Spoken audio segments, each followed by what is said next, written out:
ಯಾಕೆ ಅಶೋಕ್ ರೈಗಳು ಮಾತನಾಡ್ತಾ ಇಲ್ಲ? ಯಾಕೆ ನಿಮಗೆ ಕೋಳಿ ಅಂಕಕ್ಕೆ ಹೋಗಿ ಅಲ್ಲಿ ಪೊಲೀಸರ ಮೇಲೆ ದಾಳಿ ಮಾಡಿ ಅಂತ ಕರೆಗೊಡ್ಲಿಕ್ಕೆ ಆಗ್ತದೆ? ತಲೆಗೆ ಶೂಟ್ ಮಾಡಬೇಕು ಅಂತ ಕಾನೂನು ಕೈಗೆತ್ತಿಕೊಳ್ಳುವ ಹೇಳಿಕೆ ಕೊಡ್ಲಿಕ್ಕೆ ಆಗ್ತದೆ? ಶೋಭಾ ಕರಂದ್ಲಾಜೆ ಅವರು ಎಲ್ಲಿಂದ ಓಡೋಡಿಕೊಂಡು ಬರ್ತಾರಲ್ವ, ಈಗೇನು ಬರ್ತಾ ಇಲ್ಲ ಅವರು? ಯಾಕೆ ಹರೀಶ್ ಪೂಂಜೆ ಮಾತನಾಡ್ತಾ ಇಲ್ಲ? ಯಾಕೆ ಸಿಟಿ ರವಿ ಮಾತನಾಡ್ತಾ ಇಲ್ಲ? ಇವರ ಹಿಂದುತ್ವ ವರ್ಕೌಟ್ ಆಗುವಂಥದ್ದು ಆರೋಪಿ ಸ್ಥಾನದಲ್ಲಿ ಮುಸ್ಲಿಮರಿದ್ದಾಗ ಮಾತ್ರ. ಇವರ ನಕಲಿ ಹಿಂದುತ್ವದ ಅಸಲಿ ಮುಖವಾಡ ಇವತ್ತು ಕಳಚಿ ಬಿದ್ದಿದೆ. ಪುತ್ತೂರಿನಲ್ಲಿ ಇವತ್ತು ಸಂಘ ಪರಿವಾರ ನಡು ರಸ್ತೆಯಲ್ಲಿ ಬೆತ್ತಲಾಗಿ ನಿಂತುಕೊಂಡಿದೆ.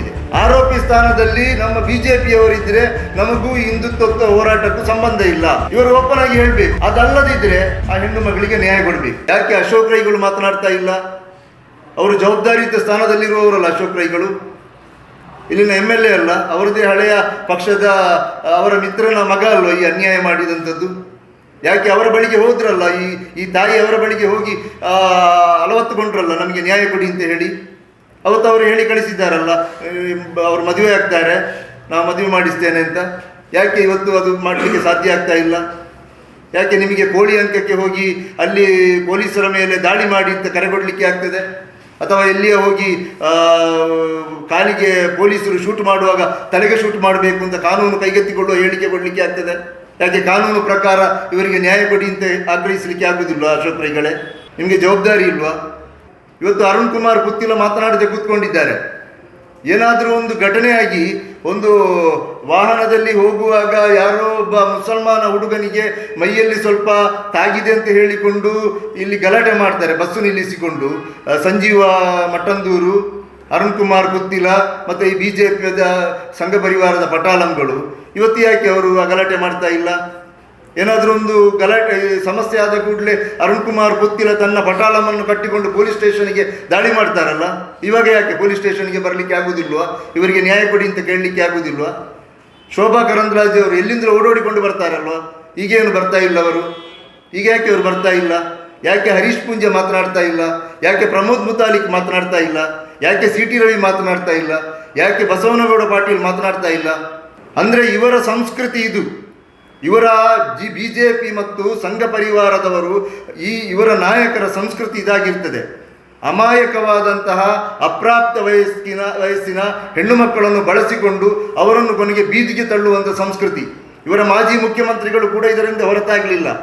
80 ವರ್ಷದ ಯಡಿಯೂರಪ್ಪನವರು ಕೂಡ ಇವತ್ತು ಫೋಕ್ಸೋ ಆರೋಪದಲ್ಲಿ ಆರೋಪಿಯಾಗಿದ್ದಾರೆ. ಇಂತಹ ಒಂದು ಪಕ್ಷ, ನಾವು ಯಾಕೆ ಇದನ್ನು ಹೇಳ್ತಾ ಇದ್ದೇವೆ ಅಂತ ಹೇಳಿದರೆ, ಇವರು ಸಂಸ್ಕೃತಿಯ ಬಗ್ಗೆ ಮಾತನಾಡ್ತಾರೆ. ಇವರ ಹಿಂದುತ್ವ ವರ್ಕೌಟ್ ಆಗುವಂಥದ್ದು, ಹಿಂದುತ್ವದ ಹೋರಾಟ ಆಗುವಂಥದ್ದು ಆರೋಪಿ ಸ್ಥಾನದಲ್ಲಿ ಮುಸ್ಲಿಮರಿದ್ದಾಗ ಮಾತ್ರ. ಇಲ್ಲದಂಥ ಸಂದರ್ಭದಲ್ಲಿ ಇವರು ಈ ಬಗ್ಗೆ ತುಟಿ ಬಿಚ್ಚುತ್ತಾ ಇಲ್ಲ. ಒಂದು ಇವರು ಹೇಳಬೇಕು ಬಹಿರಂಗವಾಗಿ. ಇವತ್ತು ಈ ಪುತ್ತೂರಿನಲ್ಲಿ ಪತ್ರಿಕಾಗೋಷ್ಠಿಯ ಮೂಲಕ ನಾವು ಈ ಪುತ್ತೂರಿನಲ್ಲಿ ನಾವು ಬಹಿರಂಗವಾಗಿ ಹೇಳ್ತಾ ಇರುವಂಥದ್ದು ಏನು ಅಂತ ಹೇಳಿದರೆ, ಇವರು ಹೇಳಬೇಕು, ಇಲ್ಲ ನಾವು ಹಿಂದುತ್ವದ ಬಗ್ಗೆ ಇನ್ನೂ ಮಾತನಾಡುವುದಿಲ್ಲ. ನಾವು ಹಿಂದುತ್ವದ ಬಗ್ಗೆ ಮಾತನಾಡಬೇಕಾದ್ರೆ ಆರೋಪಿ ಸ್ಥಾನದಲ್ಲಿ ಮುಸ್ಲಿಮರಿರಬೇಕು.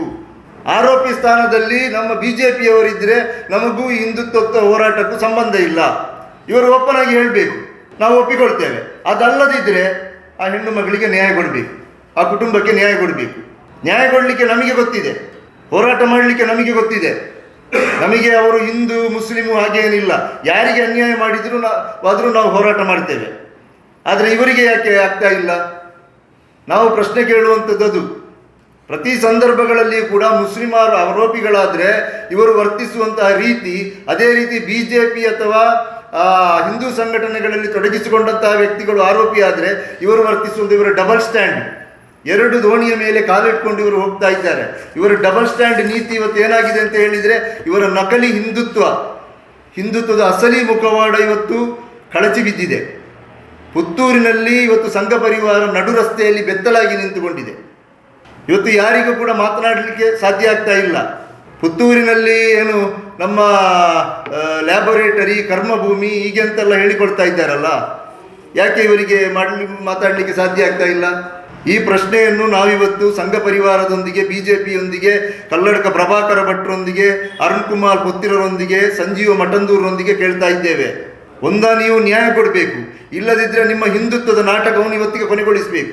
ನಾವು ಹಿಂದುತ್ವದ ರಕ್ಷಕರು ಅಂತ ಹೇಳಿಕೊಂಡು ಹಿಂದೂ ಹುಡುಗಿಯರ ರಕ್ಷಕರು, ಬೇಟಿ ಬಚಾವೋ, ಸಂಸ್ಕೃತಿ ಸಂಸ್ಕಾರದ ಬಗ್ಗೆ ಮಾತನಾಡುವಂತಹ ನಿಮ್ಮ ಈ ನಕಲಿ ಮುಖವಾಡ ಇವತ್ತು ಕಳಚಿ ಬಿದ್ದಿದೆ. ನೀವು ಅದನ್ನು ಒಪ್ಪಿಕೊಳ್ಬೇಕು. ಒಂದು ನೀವು ಪತ್ರಿಕಾಗೋಷ್ಠಿ ಕರೆದು ನೀವು ಒಪ್ಪಿಕೊಳ್ಬೇಕು. ಇಲ್ಲ ಅಂತ ಹೇಳಿದರೆ ನೀವು ಈಗಲೇ ಹೋಗಿ ಆ ಹೆಣ್ಣು ಮಗಳಿಗೆ ನ್ಯಾಯ ಕೊಡುವಂಥ ಕೆಲಸವನ್ನು ನೀವು ಮಾಡಬೇಕು. ಈ ಪತ್ರಿಕಾಗೋಷ್ಠಿಯ ಮೂಲಕ ಇಲ್ಲಿನ BJP ಮತ್ತು ಸಂಘ ಪರಿವಾರಕ್ಕೆ ನಾವು ಆಗ್ರಹಿಸ್ತಾ ಇರುವಂಥದ್ದು ಇದಾಗಿರ್ತದೆ.